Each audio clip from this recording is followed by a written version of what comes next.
Welcome back. This is the Something Ventured podcast. I am Kent Lindstrom. I am your host. Well, folks, we've made it to Thanksgiving of 2019. I normally don't date these podcasts, but this time I mention the date because we turn this time to politics from the point of view of Silicon Valley. We are, Thanksgiving 2019, about a year away from the national elections here in the United States. Yes, Silicon Valley and politics intersect. Silicon Valley and politics collide. And I have today a guest who is the perfect person to talk about politics from the perspective of Silicon Valley. In this country, in this fair state of California, there is a city by the bay, San Francisco.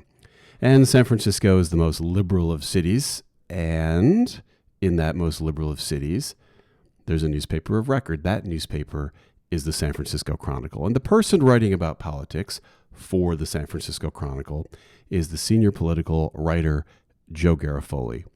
Joe Garofoli is also the host of the podcast that the San Francisco Chronicle does. It's called It's All Political. Everybody's been on it. Name somebody from Nancy Pelosi to Pete Buttigieg. I'm not sure exactly what that range is, but politicians who come to San Francisco go on Joe's podcast. So if you want the real insider's look at what's going on in national politics, what's going on in California politics, Joe Garofoli is the guy to talk to. And that's exactly what we did. Folks, here's my conversation with the San Francisco Chronicle's senior political writer, Joe Garofoli. All right, welcome back. This is the Something Ventured podcast. I'm Kent Lindstrom. I'm your host. My guest today is Joe Garofoli. How are you doing? All right. This is great. Joe Garofoli is a senior political writer for the San Francisco Chronicle. That feels like a joke to me. Like there's a joke in there, but it doesn't reveal itself. Like on Stephen Colbert, like the senior black Yes, the senior black. Larry Wilmore was the senior black correspondent. The senior political writers. I think that's one of my colleagues, who shall go nameless, said, "Take that out. You just sound old." Yeah, right. Yeah. Oh, I guess do you that's, think that doesn't? I guess doesn't that that's sort of joke. give you an August quality, a gravitas of sort, or it's just old? I just did a whole podcast on ageism in Silicon Valley. I find that hard to believe. Yeah. What was funny about it is it's the one that you can just say. Like someone will just say, "Oh, he's old. He's not going to work that hard." Yeah, like which you wouldn't say about like. It's acceptable. You wouldn't go, "Oh, he's black." Yeah. People are probably racist in thinking it, but like with ageism, people are like, "He's too old." Real, and you can openly say that. Well, people do. Yeah. There's no repercussions. I think. Well, haven't there been a couple suits about that or not? And did they ever? Are they successful or they? I don't know how they settle out.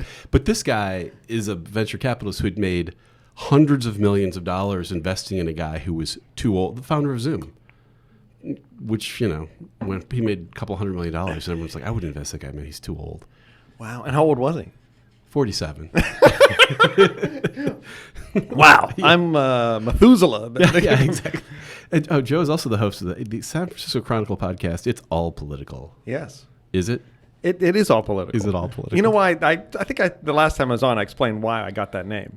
Why we called it that. Why? I wanted to call it initially. This is the way we do things in the news business. 10 minutes before it's the name of my column that runs in the Chronicle and the print product and the sfchronicle.com. I was going to call it Everything's Political, but they said no in the print column. The hard copy that doesn't fit very well. Right. So I was like, call it It's All Political. That way, when they say, you can't really write about that, I was like, why not? It's all political. That's good. Right. And you've got all the candidates coming through. Yeah. As I recall, we correctly predicted the 2016 election. That's how I remember it. We sat down before the 2016. Did we? Our hot take was Donald Trump is going to surprise everybody. That's how. I wish I could claim that. It's a podcast. No one's going to check. Yes. That's what I recall we did. Okay. I'm with you on that. Yeah. So you have, by the way, did we talk about the fact that we went to school with Stephen Colbert? We covered that last time, I believe, yes. I keep trying to I did not know him, though. You knew him. You've been in your theater circles. I did not know him. No. You didn't. Dave Schwimmer, of course, we knew. Yes. But I keep trying to dredge up like just one memory so I can just, because he was in Willard. That was the dorm that I was in. Can we make up stuff about him? Like we probably should. He did a lot of coke or something. Yeah, I bought coke from him once. Have you actually heard him interviewed about his time at Northwest? Like he was really depressed. Oh, really? No, I didn't. Why didn't he? Didn't like it? Because he was. No, it wasn't. I don't think it was Northwestern. It was Northwestern's fault. I think he was like the disease. Like he really had a bad case of that, and then somehow bad case of what? Depression. Legitimately. Yeah, like real depressed. like the real depressed. Yeah, and okay. he got and lost like something happened with his family. Oh my gosh! Was all- that when but- his dad died, or Yeah. was that sooner? Yeah, his dad died, and it was a like plane crash. Yeah. And then so Second City kind of just becomes the one thing where he escapes the pain is when he's on stage, and therefore spends hours and hours and hours and hours doing comedy. And it turns out, That helped. He ended up being pretty good at it. Yeah. So you've been your podcast has become a thing now. All the candidates come filing through. They come and in, talk to you. I like to get them because first of all, California isn't typically on the roadmap for presidential candidates, but they do come out here For the money. For the money. Yeah. So I find out when they're coming out here. Then I said, hey, you know what? Why don't you take a little time to stop by and then we'll chat. And that's I try to get them early enough and when they're before they go big. I'm like the stop. I saw Andrew Yang. Yeah. Way back in '72, before he got huge. Yeah, right. I've got a bootleg of that. I got a bootleg got some early Yang. What? My first question to him was, "Who the hell are you?" Because at that point, nobody knew who he was. Yeah, and who is he? Like, there's a couple. Him and Steyer. People always describe them as like entrepreneurs. Could someone do some investigative reporting and tell us what business they started? The Steyer is who was San Franciscan was a former hedge fund manager. Okay, well, right. Yeah, okay. And so he was, he made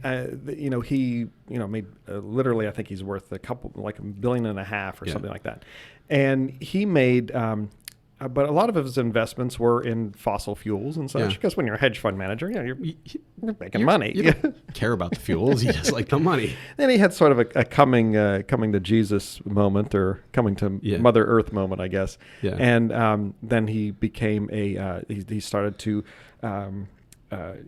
Say, wait a minute, we shouldn't be doing all this stuff. Yeah. And then he started investing but he kept He kept the 1.5 He kept the money. Yeah. No, he is on the giving pledge. Sure. He's going to give away half of his money. Well, you give away half of your money. Is it before you die or after you die? I always forget that. Is it when they? The giving pledge? The giving pledge. Do you have to give it away before? No, I don't think. I thought it's that you agree to give away 95% of your money. Is it not 90? No, I thought just half, right? Oh, I don't know. I thought it was 95%. I think some people, like, what's his name? Bill Gates said 95%. Yeah. But then 95% of, like, what? 90 billion? His kids will be left with, like, 6 billion or something incredible like that. They'll scrape by. I was impressed on your podcast. I heard you did one with the governor of California, Gavin Newsom. Yes. And I was surprised about his relationship with Donald Trump, which was a pretty he's like, he roughly said, in public, we each call each other a clown. And that works for both of us. But when I call him up and we need the aid money, it's a pretty nice conversation and the money comes through. He does. And that's the realities of the job. He has to do that. And if you notice, even Newsom did it in this past week, every time he talks about Trump and he... when it involves federal disaster funding, he always goes out of his way to say, and the president has been very good about this. So, and he knows that Trump wants his ego to be stroked, and he wants to keep that pipeline going. So he has to. I mean, those are necessary funds for people who live here and are in need. But it's a weird dichotomy. Yeah. And now back to our regularly scheduled program. You suck. Right. But they both seem to understand it very well. Oh, yeah. Like they both seem to understand exactly what game each of them is playing. Yeah, that's the dance. Yeah. That's the dance they do, and they're both pretty good at it. Yeah. And they're both very good on social media. Obviously, Trump is masterful at it. Yeah. And Newsom is very good at it too. It's very pointed and. Of course, he uses a lot of policy and stats in his stuff. Trump does't really do much of that. That's true. Gavin's good looking too. He's got the. he doesn't tweet pictures of himself though. I know, but the pictures show up. He is a good looking man. Yes. How do you think? What do you think of that thing so far of Gavin being governor? It's gone exactly the way I thought it was going to go. Not to be a big prediction, but he, number one, he is involved. He's always throwing out so many different policy ideas, and one of the criticisms he got at the end of the first legislative term, which ended a few weeks ago, was that you're too scattered. You're leaving. You throw a lot of these ideas out, but you don't follow up on them. Now, he got a lot done, with the help of a super majority of Democrats. So he has a very friendly turf there. But he is facing a very, very serious crisis now with these wildfires. Yeah. None of it, and he has to figure out the tone he's going to take, and he has to figure out both the legislative path he's going to take. Because number one, he has to, he's going to continue to rip on PG&E, but he can't rip on them too much because they will then their stock will tank, and then they will. They're already in bankruptcy, and so they have to be, they have to be viable in some way. Well, because a couple of things are happening in California. Wildfires seem to be rushing through the state every fall. Yeah, like right at the edge when we're just about to it's always almost within 2 weeks of just getting there. We don't quite make it. Yeah, and then PG&E, in response to getting sued for starting the wildfires, has just started turning off power in large swaths of California for periods of time when there's a risk of there being and so them starting a fire. And Newsom points out, like in the San Diego Power, where your hometown power company there, they can actually target within a few blocks. Yeah. Where PG&E can't, because they haven't invested in their electrical grid, and they haven't spent money to clean up, the forests. Yeah. They clean up not the forest, because a lot of this is federal land. Yeah. But they haven't done their part to clear up the land that they're responsible for. Newsom points that out all the time. And at the same time, he has to be reassuring to Californians and say it's going to be better. Yeah. So that is a very difficult, what is that? Was that a trifecta? Yeah, that's right. Yeah, to pull off. Is that thing bothering you? Is that no, I don't want the squeak, the microphone here. Okay, we're good. Oh, nice, sorry. Yeah, my sense is it cannot be that simple that the PG&E guys are just a bunch of idiots. Like that guy. No, they're not. The worker, and by the way, I talked to someone who knows a friend is a worker, so this is a verified fact in the news business, right? My friend said he. Yes, we'll go with that. Yes, that this worker gets harassed now. Oh, it's terrible. Right, yeah. Right. Like you're up on the pole or whatever. It's come on. No, those guys are not to be blamed. And Newsom did point that out. He said, "Do not take this out on law enforcement." He said this in his press conference over the weekend, right after when we're recording this.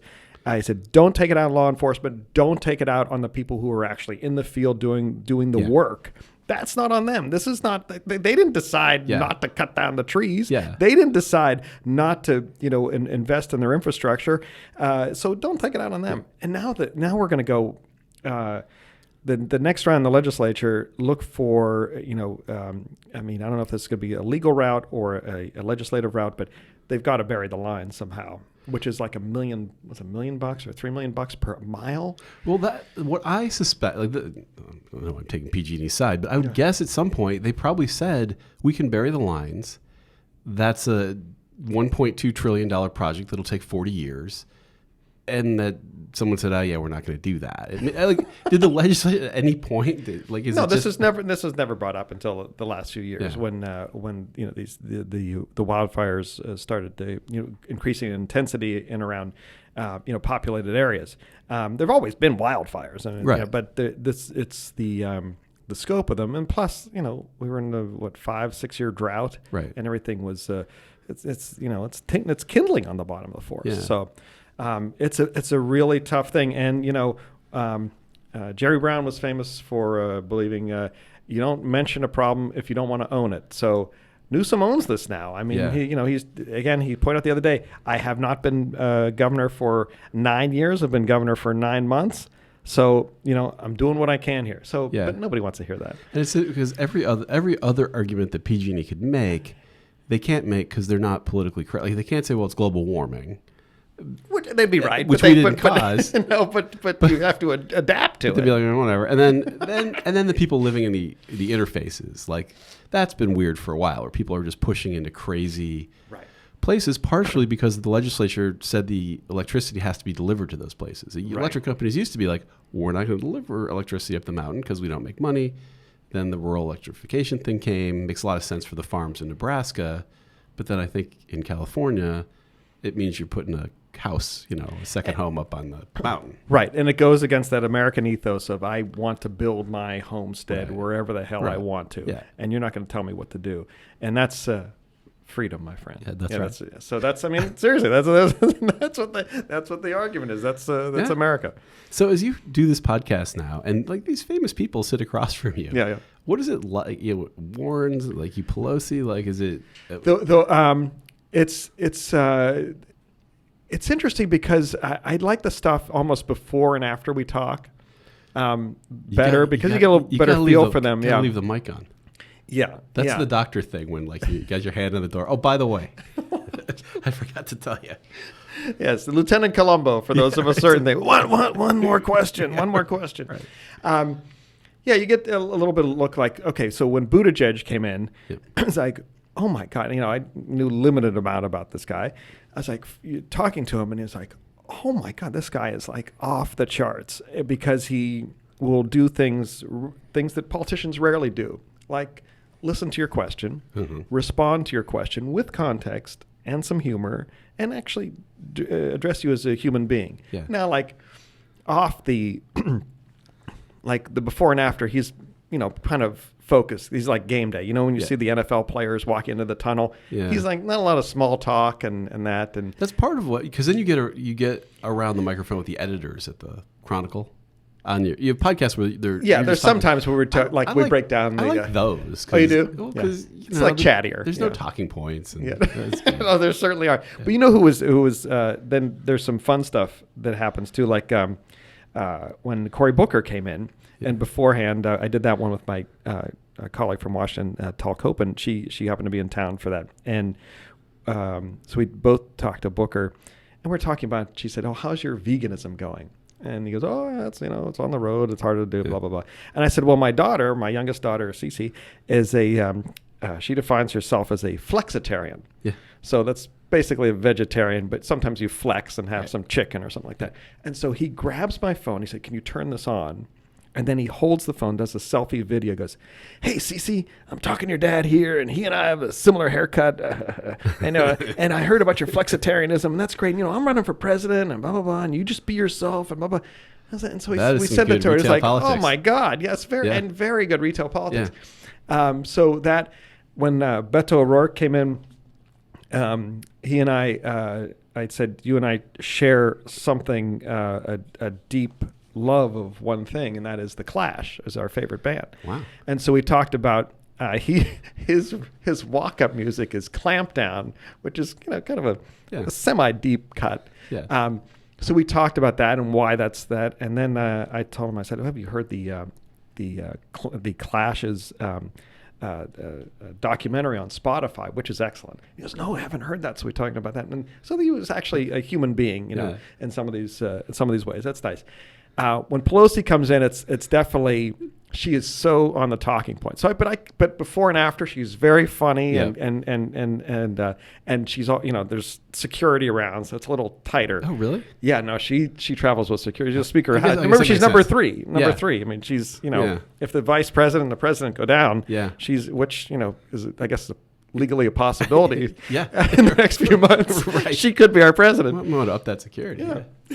Well, so, have you learned? What have you learned about podcasting? Anything? It was kind of like what we were talking about just before we started podcasting here today. Is that I try to keep it like simple. I think when the first person to come on the podcast was Van Jones. Van Jones? Yeah, of course. He's on CNN now, and then but I knew him from years ago when he was a street activist here in San Francisco. Right.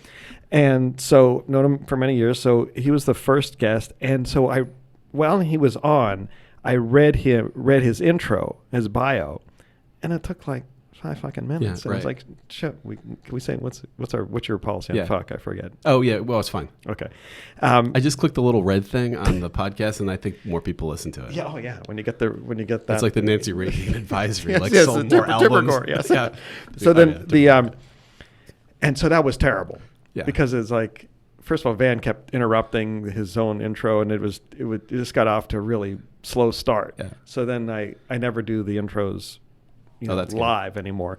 And Yeah, I'm still learning a lot about it. It's and I have to, it's almost like I prepare so much. Yeah.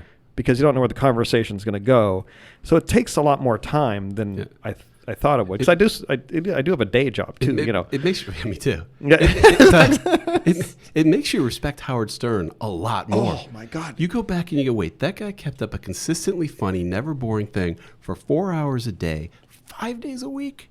That's insane what that guy is doing. Yeah. And he's it's always awkward when I say this to people, but I think he is one of the great interviewers of all time. Yeah, absolutely. Yeah, I think that's widely believed. I mean, it sounds wrong because of it sounds wrong because for people who know, the other stuff. No, if you listen to what he's doing, it's kind of incredible. And he's changed too. He's evolved. Now he does these really long form interviews, and yes, in fact, Christine gave me his book, which I haven't read yet. For I should have said that on the podcast. What's that? His new book. He has a new book about sort of his evolution, and what's wrong with that? No, I haven't read the book, so I've admitted to my wife that I haven't touched her. You're saving it up because I have too many political books to read right now. So is these people what's going to happen? So everyone's read their angry Facebook posts, about. I got off Facebook. I had to take a little rest, but yeah. So everyone's convinced themselves Donald Trump can't possibly win again because somebody wrote a long post about Weimar Germany and we're a little bubble here in San Francisco, but. Wait, that he won't win? They won't win. I think he will win. I do too. Yeah. But man, that's bad podcasting to agree. Sorry. But so starting with the Democrat field side, what do you? So it's interesting. Sanders, Warren, Biden, Buttigieg is third, fourth. Yeah, fourth and climbing. I mean, in Iowa, he's third now, which is going to be, if he gets third and he may catch Biden. If he's second in Iowa, that's going to be huge for him. Right. You'll see even more money coming especially from California and the Valley to him. So just looking at the field dispassionately, I like them all. I don't care. Mm-hmm. Elizabeth Warren was talking. She's like, oh, it's not enough to just beat Trump. And I'm like, no, that would be enough, man. Beat Donald Trump. Get rid of daylight savings time and stare out the window for 4 years. You are my candidate. Right. You're a simple man, simple voter with simple needs. That's how you get my vote. But you've got two candidates who, whatever they want to do with healthcare sounds really radical to a lot of people. And I understand all the nuances, and it'll take time, and it probably won't happen, but that seems like a pretty tough sell. That sounds like a lot of chaos. Changing healthcare. Well, for some of them. I mean, the people who really want to overhaul the system are Sanders. Yeah. But he wants to do it in 4 years. He wants a single payer plan that basically would take away private insurance. Yeah. And Warren has really not picked a lane yet. She has not. She said all she's done. She said, I have a plan for everything except healthcare. Right. And so she said, which, I'm with Bernie. Was such an easy missile for Buttigieg to fire at her. Oh, my God. The one with the plan. Just tell us one plan. Right. And we'll trust you on all the rest. Yeah. And so she watch for her she's going to come back. She's going to step away from that a little bit. Yeah. The rest of them basically want to keep things the way they are. You can keep your private insurance, but if you want to buy into Medicare, you can do that. Right. None of them, and I had I did a podcast and a column on this. I talked with Larry Levitt, this guy at the Kaiser Family Foundation here, who is how Obama used to call Bill Clinton the secretary of explaining things. Yeah. He's the secretary of explaining complex healthcare problems. So I had him on, and he was really good about breaking this down into language that dumbasses like me can understand. So he said that the thing about Buttigieg calls his Medicare for all that want it. Well, that's basically Obamacare. It's Obamacare. Yeah, right. It's Obamacare. Yeah. And if you can buy into Medicare, and that's what the rest of them want. So there's really only Bernie and maybe kind of Warren and everybody else. Beto O'Rourke he has something a little bit of a nuanced version of it, but there's really two choices. One thing Biden did say at one of the debates was, you're either with Bernie or you're with Barack, which is good framing on his part. Yeah, that's right. Because most people, they like Medicare for all, the idea. Yeah. But they don't and polls have consistently showed this, they like the ability to buy into it, but they don't want to lose their private health insurance, which 100, depends on the figures, 140 million, I think it is, 160 million Americans have private health insurance. That's too many to lose. Too many to lose. Yeah. And I was talking to a sort of an off-the-record conversation with a very top person at a healthcare operation that shall go nameless. Yeah. Okay. And he said, okay, so, you can buy Medicare for all, but what are you buying into? I mean, you're buying into like a bad system, a system that's still flawed. So, yes, you can have access, but access to what? And they still haven't figured out how much doctors are going to be paid and hospitals are going to be paid. It all could be, the idea is great, but, the turnaround is going to be very difficult. Even Newsom, when he ran for president, I think, or not yet, when he ran for governor, and I think we talked about this the last time I was on, he initially said Medicare for all, but he has backed off that. Yeah. He went and ran the numbers. He's like, but, yeah. And then you have Biden, who seems obviously to be the thing that Donald Trump is afraid of. But, the SNL sketches kind of get it right, where you're always just a little nervous about him when he starts talking. Like there's about to be a bumble or the wrong racial shade, something's about to just. It is. It's like, and he's done it like in every debate so far. Right. I saw him. One cool thing that Biden does do that the other candidates don't do. Bernie, no private fundraisers. Warren, no private fundraisers. The rest have private fundraisers. Whereas no press. Biden allows one reporter to be the pool reporter, which we call it, is that you go there and you report on it and, and then you distribute it to everybody else who wants it. Right. So I was the pool reporter when he did a couple of weeks ago, an event at Feinstein's house. Mm-hmm. Beautiful home at Pacific Heights. I walk in, the senator's there, and she looks at me. She goes, her eyes bug out of her head. I said, I'm the pool reporter. She's like, what the hell are you doing here? What kind of money you bring to this thing? It's like, you haven't paid. You obviously have not paid $2,800. Right. Then, of course, they never let the pool reporter mingle with the guests. Yeah. So I went down into Feinstein's laundry room. Oh, nice. Beautiful laundry room, by the way. The only laundry room, I think, in the history of mankind that has a copy of Foreign Affairs magazine in it. Yes, that would probably be the only one. Wow. And so I went down, and then came up, and I had that feeling in the room where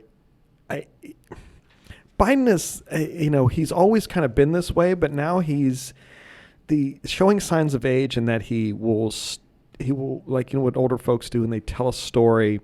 But there's no names in it. Yeah. They're like, I told this New York Times reporter. Yeah. And then I went over and, the president of Lithuania. Yeah. And it's like, he guy doesn't. Number one, guy number two. Yeah. Kind of like that. So, and you are on edge. Like, what is he going to say about that? It's, you've got it totally right. And in the room that I don't know, I felt that tension. Yeah. He didn't say anything particularly, just particularly newsworthy there. That was the day right after Trump had ripped on his kids, and he watched. And I think part of it was Feinstein was sitting in the front. You're standing in the front row, and he was kind of kept looking over to her. He goes, "I'm almost done. I'm almost done." She says, we have big donors upstairs who want to talk with you." Yep. It's like cut it the hell off. Yeah, that's right. But yeah, there's. I talk with so many people about that, and most, nobody wants to go on the record saying that. But that's definitely a concern. People are like, yeah, we like you, thank you for all you've done. But and so the one that puzzles me, why is Harris just disappeared? Down to the 2-3%. She seems like the one person who can. I don't know her. I wasn't following her before, but just watching him, like, man, she seems like she could go after Donald Trump. She's got the right age, and she's tough on crime. Like, what happened there? Yeah, well, that is a huge mystery, and in some ways it isn't. In fact, as they were recording this, she just announced that she's going to cut her staff back. Okay, and she's going to just focus. She's going to go all in on Iowa. Part of the reason is that she had some stops and starts with policy issues. Like, first, she very early, she was an early co-sponsor on Bernie Sanders' Medicare for All bill. And then she went on CNN, she was interviewed, and she said, oh yeah, no more private insurance. And then like a day later, well, no, I didn't mean no more private insurance.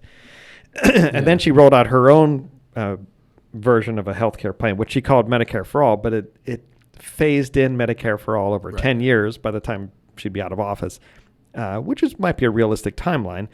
But then you could still buy into your own private insurance or keep your own private insurance. So it was a weird mishmash. And she's not quite super liberal in the Bernie and Warren category. She's not quite to the Klobuchars of the center or the Bidens. And so he's in like a weird lane between them, and it hasn't caught on. Again, knowing her for many years, she's, personally, she's very personable, and she's, very great personality, and that sometimes that doesn't come out. Like I read her memoir, and there's not really a lot of sort of, and this is not atypical for memoirs, but not a lot of like, you don't get to see what really motivates her. Right. What's what it's like, any personal details that are really telling, or any flaws, or oh my God, this is a bad thing. So and that's one thing she's always had a hard time sort of opening up in. Maybe part of that, I'm told, is a woman of color. It's harder to sort of put yourself out there. You spend so much time and energy trying to fight against this system that is in many ways rigged against you, that it's hard to make yourself vulnerable. I get that. So there's a lot of stuff there. But man, I was there, and when she had 20,000 people on Oakland City Hall, and she's good, right? Yeah, she's good. Yeah. But I don't know. The momentum is just gone. And now she's, if there's still a chance. There's, John Kerry was at 4% in December before he became, before the Iowa caucuses, he became the nominee. John McCain was down. We'll see. My sense is the myopia in Silicon Valley is that they cannot conceive that Trump actually won in the first place and that he'll win again. They just can't conceive it. And they're just convinced that the latest foible is, game changing. And that's been going on since the election. And the second thing is they have a candidate they do really like themselves. Like they really are excited about Warren or Bernie or something like that. And so all their friends are posting the long things about Weimar Germany or whatever it is on their Facebook. And so they're just really convinced. They're like, it can't possibly be. But then when you just look at Warren, just step back at like, we're going to get rid of your health care dispassionately. You kind of go, I don't know. Your friends don't get extra votes for their Facebook posts. So. And the thing is that she, and there's a difference. I think, is looking at the contributions from Silicon Valley, and they, they're definitely giving money to Bernie and Warren, and definitely Warren more, Buttigieg, and Warren goes out of her way to define herself as I am a capitalist. Yep. She wants a system with a lot of rules. Bernie is a socialist. Yeah. He wants the state to have a greater say. So there is a stark difference between them in that way. And but we may not see that. That's sort of rumbling below the surface right now. We're not going to see that. You need to pick one of those two. Like those two are basically the same, and Buttigieg and O'Rourke are basically the same. O'Rourke's done. And O'Rourke's done. So you got done. Buttigieg is that brand. Those are kind of the three brands. Yeah, and then I think Buttigieg is sort of more fashioned himself as he's sort of the Biden replacement. That's what he's trying to be now. Yeah, with his sort of the Obama blessing and such. So, and then there's and Klobuchar is I watched the last debate at Rossmore, which is one of the largest retirement communities in the country. There's 10,000 people. It's near Walnut Creek. Oh, nice. And because I went there this is kind of silly, but I went there it was right after Bernie Sanders it was his first debate after the heart attack. And people have been criticizing Biden, as we did earlier, for his, maybe he might be a step slow. And Warren is 70 and the president's 73. Yeah. So I went there and watched with these people, and they, they say, seven, and these people are like, the youngest in the room was maybe 68 or so, and the oldest was about 90. And they were all super sharp. And it's like, you know what, it's all dependence, but I don't know if I couldn't do that job. I mean, I have trouble. These are still active people. I get trouble after a couple of meetings in the morning, and then I have to take a nap. Yeah. Naps are important. They said, Ronald Reagan. He took a nap. What is it like? Because you do look. I turn on Fox News once in a while. Just what are they saying about this? And they'll be saying something like completely. You had on your podcast some guy who was Republican. Oh, Tom McClintock. Yeah, congressman from basically his turf is from Truckee here in California, like Lake Tahoe down to Fresno, the Central Valley. And super calmly, like with Ukraine, he's like, "Hey, president's that's his thing." And then Russian meddling in 2016. Do you trust the FBI? Do you trust anybody these days? No. Just this perfect.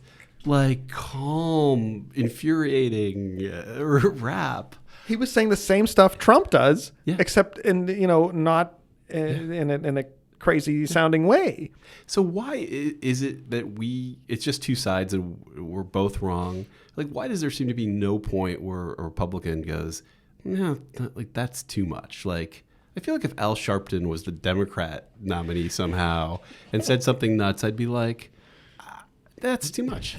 Like, it just seems like there's no point that's too much. They fear two things. One is they fear getting primaried because Trump has taken over the Republican Party.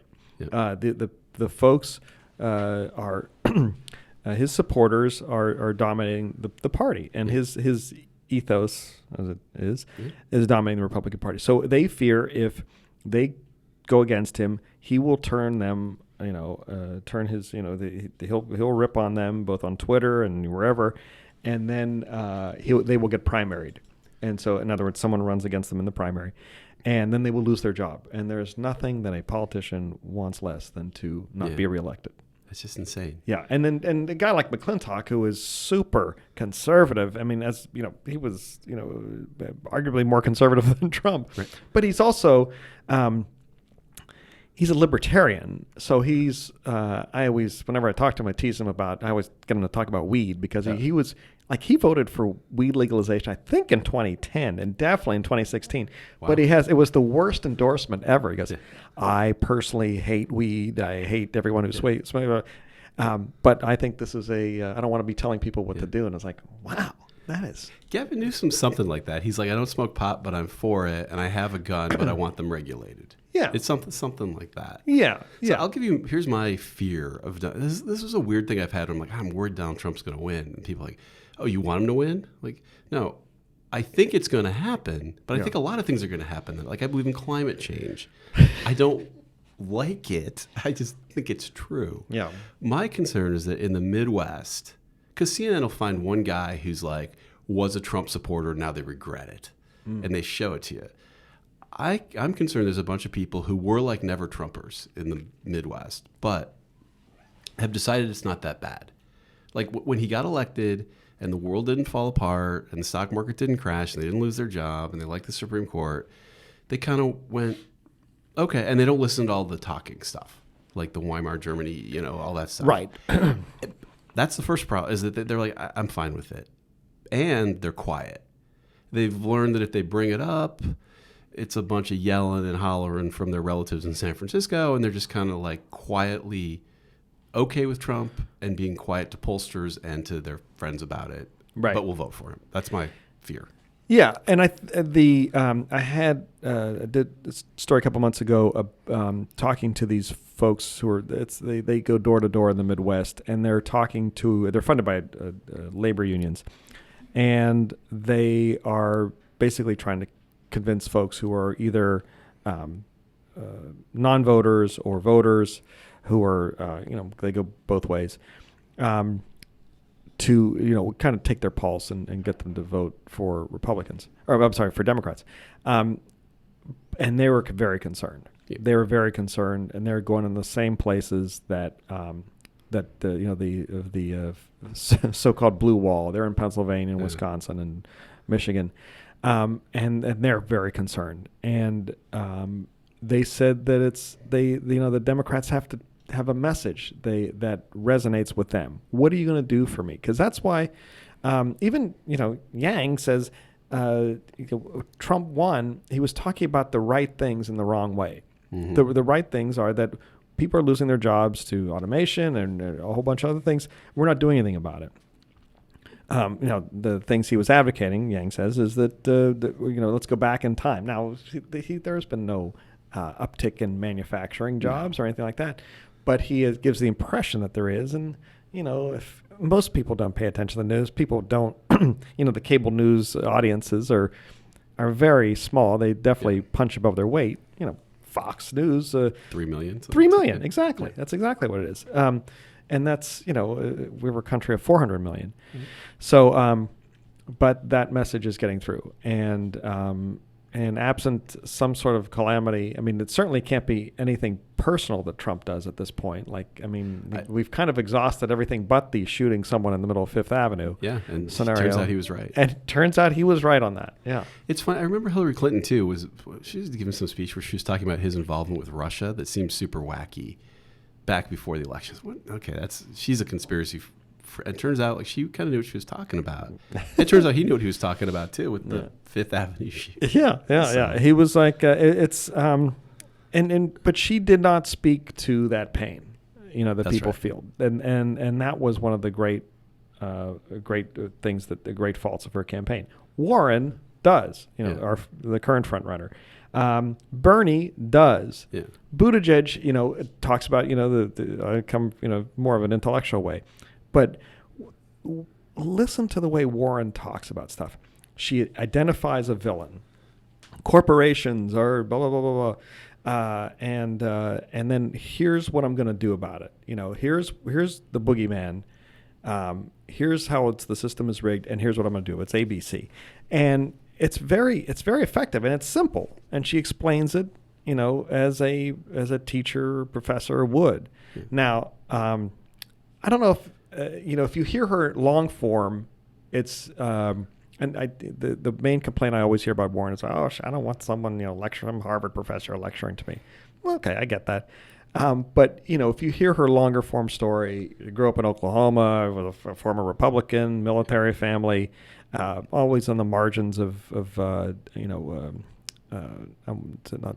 think they might have been on public assistance for a bit, but on the not making a lot of money. Father got sick. Anyways, she didn't grow up in the lap of luxury. Yeah. But so that when she can tell that story, if she can tell that story, she might catch on even bigger. Yeah. But that will be a challenge. So looking ahead, now that we've declared Trump a possible winner this time, bold move. We picked the incumbent with a roaring economy. Yes, the sitting president might win, possibly. What are you What are you looking at in the next year, story wise, that you're keeping an eye on, or is it? There's a couple interesting things to look at, and a couple of them are actually state. Aside from the presidential race, a couple of them are state issues, and I think they might appeal to your core audience here. One of them is this thing. Excuse me. Will be on the ballot about Proposition 13 here in California, which has kept property taxes low, commercial property taxes low. Is going to be on the ballot. Not your home, but businesses, commercial properties. And the examples are given, like Disneyland ever since Proposition 13 has been the same property tax rate. Chevron refinery, it hasn't changed because the way the law was written, you could only increase taxes when a property changes hands. And so there's all kinds of maneuvering that's been done over the years. Like it's only 49% of the property changed hands, or it could run through various companies. So that's going to be on the ballot more than likely, and that's going to be a huge issue because obviously there's I think just in the Bay Area alone there's probably $11 billion of tax money that could be done. Now I did a story a few weeks ago about how the people who are most concerned about this are the county assessors, because they're like, oh my God, this is going to be very difficult for us to do this, because now they'd have to do it every 3 years. Not only would They devalue Disneyland. Yes. Yeah. Well, not only that, but it's very difficult to hire assessors.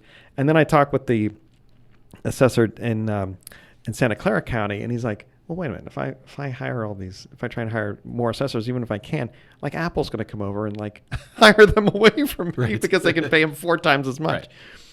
So that's going to be one thing. And then the other thing we're watching is the ballot measure that would about the gig economy, like Lyft and Uber and DoorDash and such, where the governor recently signed a law that would turn them into employees.